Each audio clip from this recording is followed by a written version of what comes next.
Several rivers reached major flood stage, and major flooding continues along portions of the Hillsborough River, St. Johns River, and Little Wekiva River. Water levels are forecast to continue rising along northeast and west central Florida rivers and waterways, with many forecasts to remain within or reach moderate to flood stage over the next day or so. We had over 80,000 people that were into shelters overnight as the storm hit the state. We will better understand the extent of the damage as the day progresses. And you have people that are out there assessing damage right now. First responders have been working all through the night to help people who were in distress. And what we can say is the storm was significant, but thankfully this was not the worst case scenario. The storm did weaken before landfall, and the storm surge, as initially reported, has not been as significant overall as what was observed for Hurricane Helene. Right now, it looks like Sarasota County had the most significant storm surge, likely somewhere between 8 to 10 feet. And remember, with Helene, we had 15 to 20 feet up in Taylor County. Rescue missions have been underway throughout the night. State search and rescue teams report at least 48 individuals have been rescued as of 0630. National Guard search and rescue teams have worked overnight and successfully executed rescues of families and pets on the West Coast and from the destruction of the tornadoes in the central and eastern parts of Florida. The Guard continues to work into the morning and have 31 rescue aircraft operational and hundreds of rescuers engaged in over 125 active missions in 26 different counties. Over 6,500 soldiers are deployed throughout the state. Florida Fish and Wildlife Commission has made land and water rescues in Pinellas, Hillsborough, and Pasco County. The State Guard has also been engaged in search and rescue, assisting with floodwater evacuations as well as damage assessments. There are currently 3.1 million accounts without power. There have been 635,000 restorations since Hurricane Milton hit Florida. The areas that have the most significant outages as of this morning are Hillsborough, 75% out, Hardy, 97% out, Manatee, 82% out, Pinellas, 68% out, and Sarasota, 75% out. Of course, there are 50,000 plus linemen that have been pre-staged. A lot of what they'll do this morning is likely assess the damage and then begin restoration operations very quickly. And we appreciate everybody that's in that fight because that's very important for a lot of people. Cut and toss have begun at First Light by the Florida Department of Transportation. 328 crews are active in the field with over 350 pieces of heavy equipment and trucks. 150 bridge inspectors were dispatched at First Light and have begun performing inspections to open bridges across the impact areas. As I put in my executive order, residents have a right to be back into their homes as soon as the roadways are deemed safe. In Tampa, the Gandy Bridge and Howard Franklin Bridge have been inspected, cleared, and are open, and inspections of the Sunshine Skyway Bridge are underway. There is debris on the Sunshine Skyway as well as the Courtney Campbell, but once that debris is clear, we anticipate those bridges opening later this morning. Other bridges are being opened as soon as the state inspections are completed. The Tampa Airport is repairing minimal damage and should be open no later than tomorrow. Seaports are awaiting Coast Guard channel surveys to reopen waterside, but as of now, our initial assessments is they will likely be able to resume operations very quickly.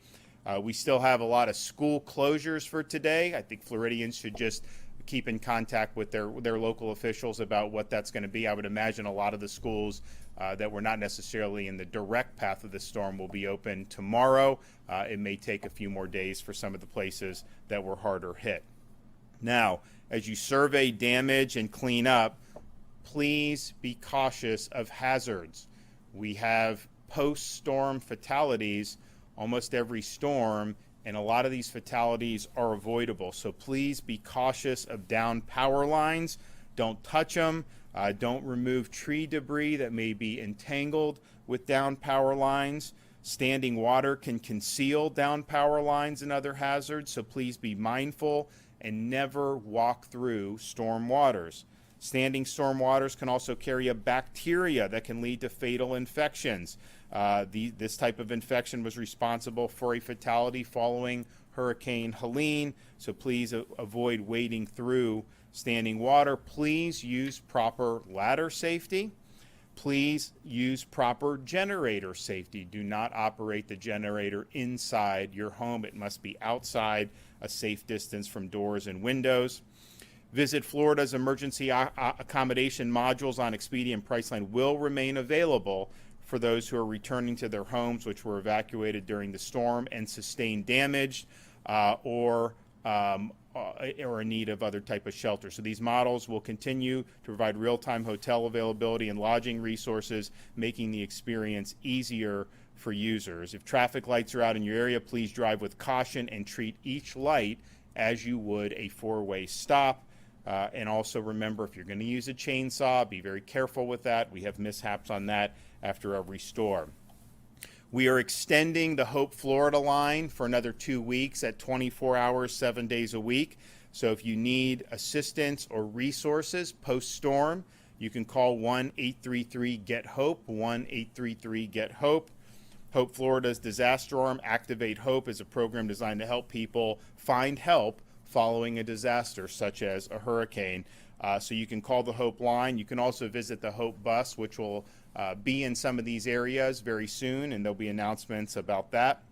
Florida Commerce and the State Emergency Response Team activated the Business Damage Assessment Survey in response to Hurricane Milton. Business owners can self-report physical and economic damage caused by the storm. Businesses can complete the survey online at floridadisaster.biz, floridadisaster.biz. Florida Commerce has also activated the Small Business Emergency Bridge Loan Program. We have $50 million available to Florida small businesses, and it's a zero interest loan, very flexible repayment options. You can apply for loans of up to $50,000 through the program. Loans of up to $100,000 are available for agriculture and aquaculture small businesses, and loans of $150,000 are available for citrus and cattle operations. Again, these are short-term zero-interest loan. You get the cash in your hand. The repayment terms are very flexible. You can apply at www.floridajobs.org/EBL, floridajobs.org/EBL. We've also activated the Florida Disaster Fund for those who want to make tax-deductible charitable contributions that will be used to be able to help Floridians who are in need. And you can go to floridadisasterfund.org, floridadisasterfund.org, if you have any questions. We're going to continue to support all remaining rescue missions that are underway and that may be needed in the near future. We'll also continue to assess the damage that was done from the storm. We also anticipate that because of the amount of water, you may see flooding happen not just now, but in the subsequent days. But I think everybody responded very quickly. I'm proud of everybody's hard work. We got more work to do, but we will absolutely get through this. Okay, Kevin Guthrie. Good morning, everyone. Governor, thank you for your leadership time and time again. I know you and the State Emergency Response Team will lead the charge as we respond to and recover from this storm. Hurricane Milton officially made landfall. As you heard the governor say, the impacts from the storm are still being felt across north and east central Florida, even right now as that last banding train of rain starts to move offshore. Please, especially if you're in the areas, if you're in those areas of northeast Florida, the east Race Coast, Space Coast, please make sure you're sheltering in place until officials determine it is safe for you to leave. In the first 72 hours after a storm, there is a parallel effort to search, secure, and stabilize the area. As search and rescue missions continue in response to Milton, please do not go out and visit the impacted areas. You will be inhibiting first responders by doing so. Right now, we need those roadways clear for electrical crews, fire crews, EMS crews, urban search and rescue crews. We have 20-something urban search and rescue teams that will move into the area and do a door-by-door search. Even though, as you heard the governor say, this was not the worst-case scenario, we still had damage. And we're going to need to get out there and go door-to-door and make sure that everyone is okay. So please stay off the road. Listen to your local authorities for updates on when it is safe to go outside and when it is safe for you to return to your homes. I know a lot of people evacuated, and we appreciate that. Do not be in a hurry.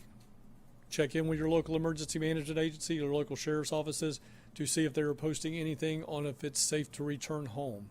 Please make sure you do that.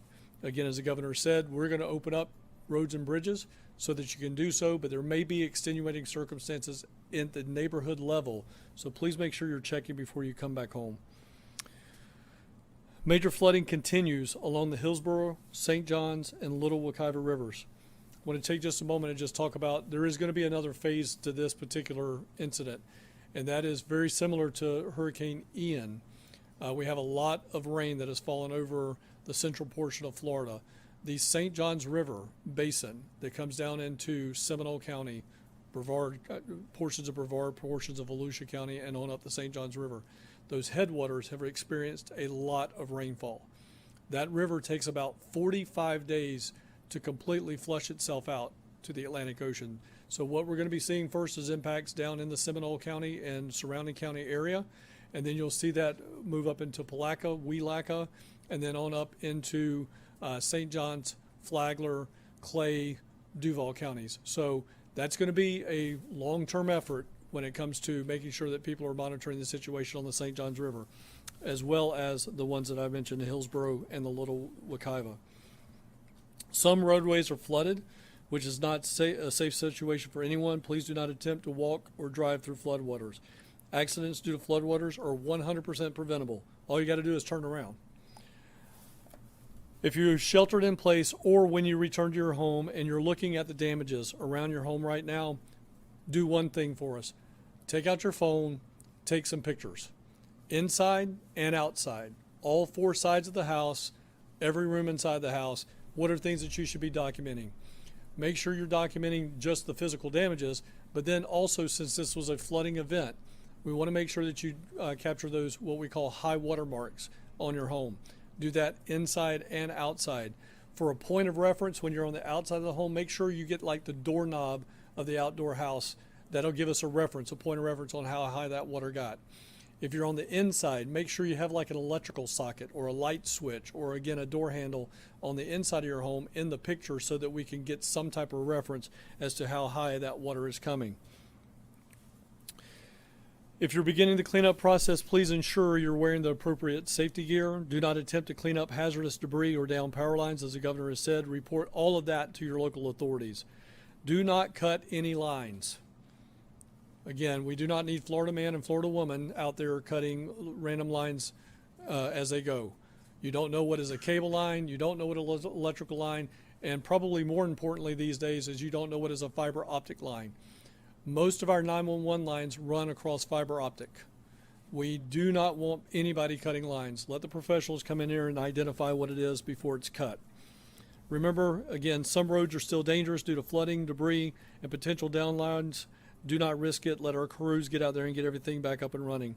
For assistance after the storm, call State Assistance Information Line. Again, that's information only, 1-800-342-3557. Help is available in English, Spanish, and Haitian Creole. FloridaDisaster.org/updates for information on the web. And then, of course, follow us at FLSERT on X and Instagram, and Facebook at FDEM. That is the most trusted and fastest source that we have. We have several people helping us out on posting on social media, so that is going to be the best place and the fastest place to get stuff from us. Thank you, Governor DeSantis, again, as together we will overcome this storm. Okay. Roger.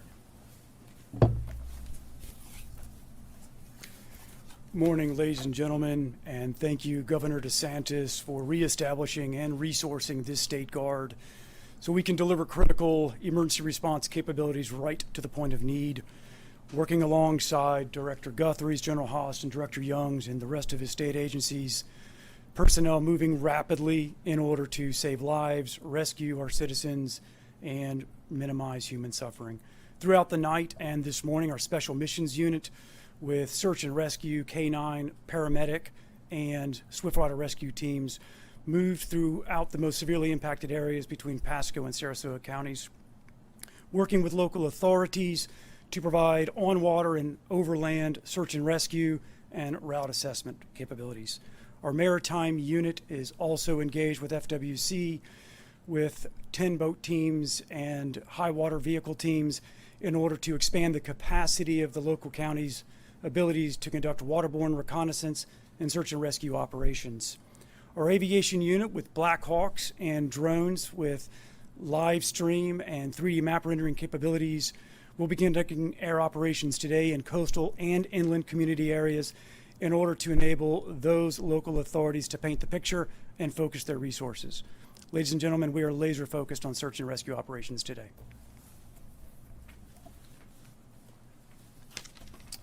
Good morning, everyone, and I'd like to also thank Governor DeSantis for his unwavering support during these times of critical need.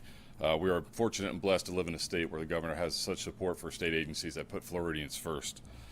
I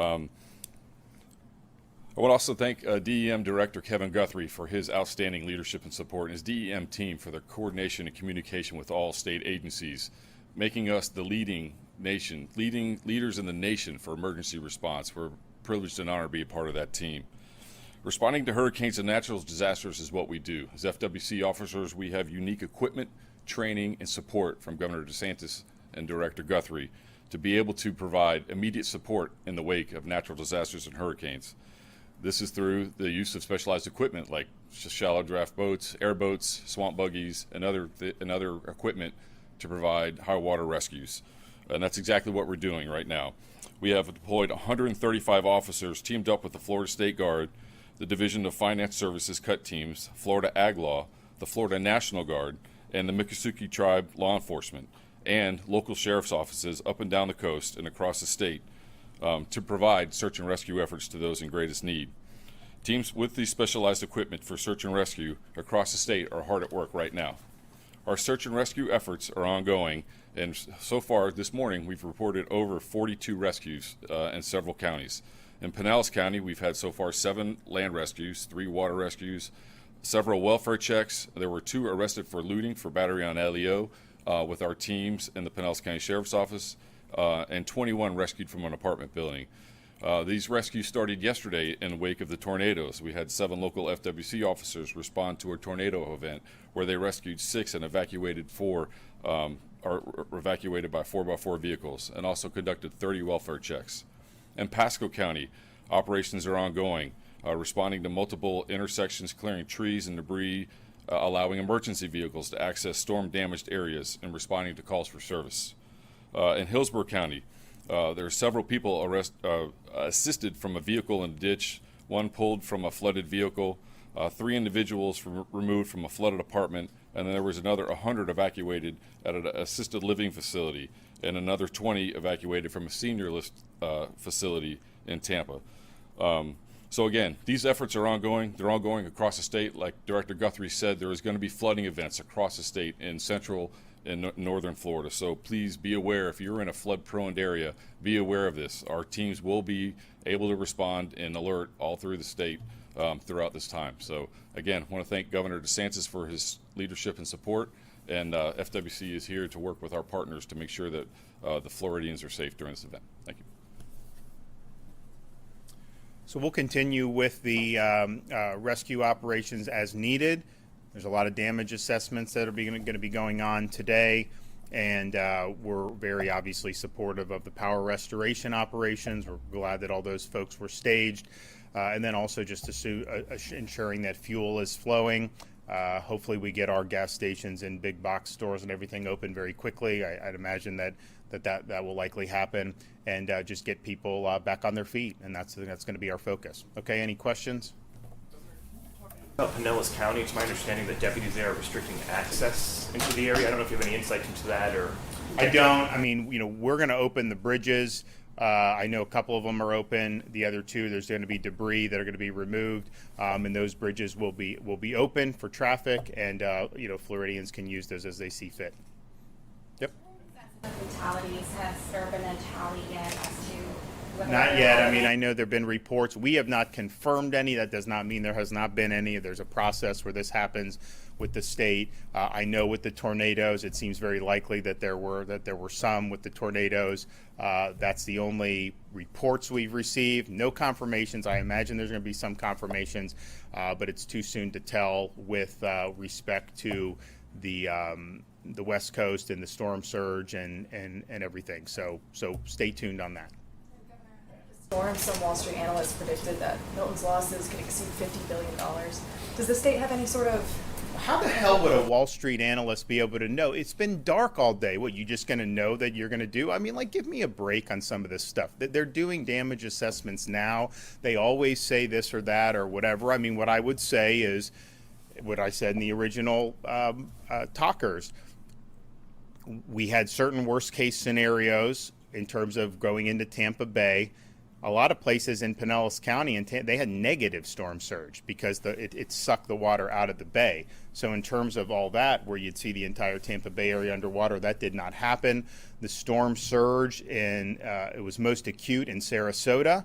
And I think it was a little bit more than Sarasota got for Helene, but it wasn't like so much more. I think it was 8 to 10 feet. Helene, of course, got almost to 20 in Taylor County. And then I think the fact that the storm weakened, I think I'm not saying there's not going to be damage. There will be. It cut across the state in a way that Helene did not. But in terms of just right now, the morning after, if I think back to like Hurricane Ian, I don't think that you're looking at similar amount of damage to Ian. And then with Helene, there may end up being more overall damage. There may not. I don't know. But definitely the surge did not reach Helene levels. I mean, Helene was producing major surge all across the west coast of Florida, and then in the Big Bend, it was just biblical.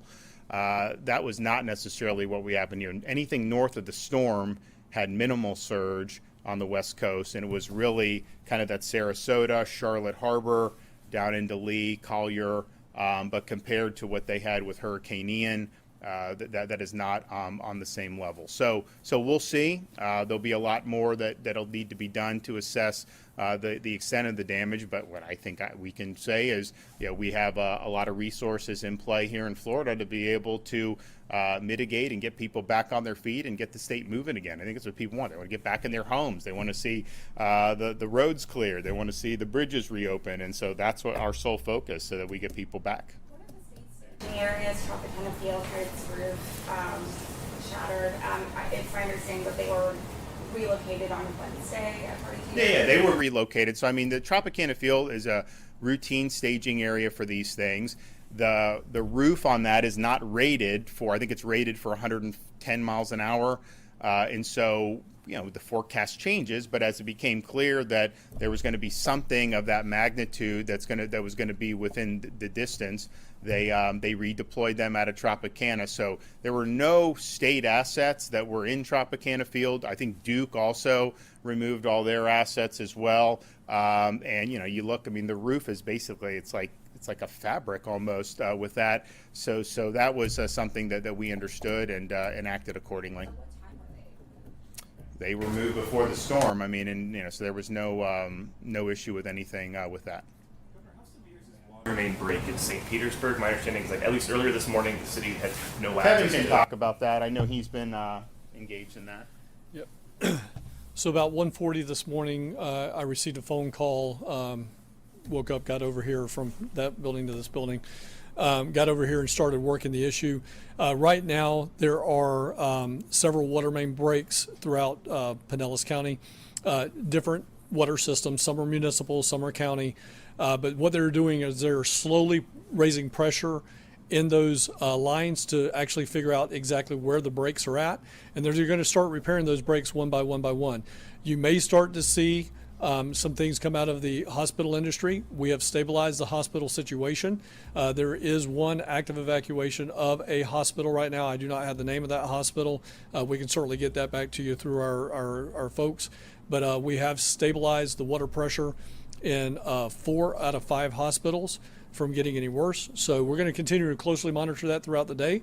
But again, one active evacuation going on, but we have stabilized. We have water tankers on site pushing pressure back into the systems. But I think our biggest thing to talk about, or I should say talk about, but the biggest thing right now in that Pinellas St. Pete area is going to be the water system. But we're working in conjunction to see how we can support and supplement the cities and the county on what resources they need. We've already dispatched logistical folks into the area. We've sent in engineers on our dime to be as helpful as we can. In one situation, it may be a gasket or a flange. In another situation, it may be a complete water main break. But we stand by ready to support Pinellas and St. Pete and other municipalities to help them get that water back on and running. Because again, power and water are right there together. We can do a lot with power, but we got to have water. Are you aware of any impacts to the Kinder Morgan Central Florida pipeline system? Jason, I don't have anything on that particular pipeline system, but I'll find out what I can offline, and we'll close the loop back with you guys. All right. Sorry, to the Tropic Field. Will that impact any of the post-storm recovery efforts, given No. that they're in Jacksonville? No, well, they're not in. I mean, there's some came from Jacksonville originally. Kevin put them in different places to just ride out the storm and then come back in. So no, it's not going to have any major impacts at all.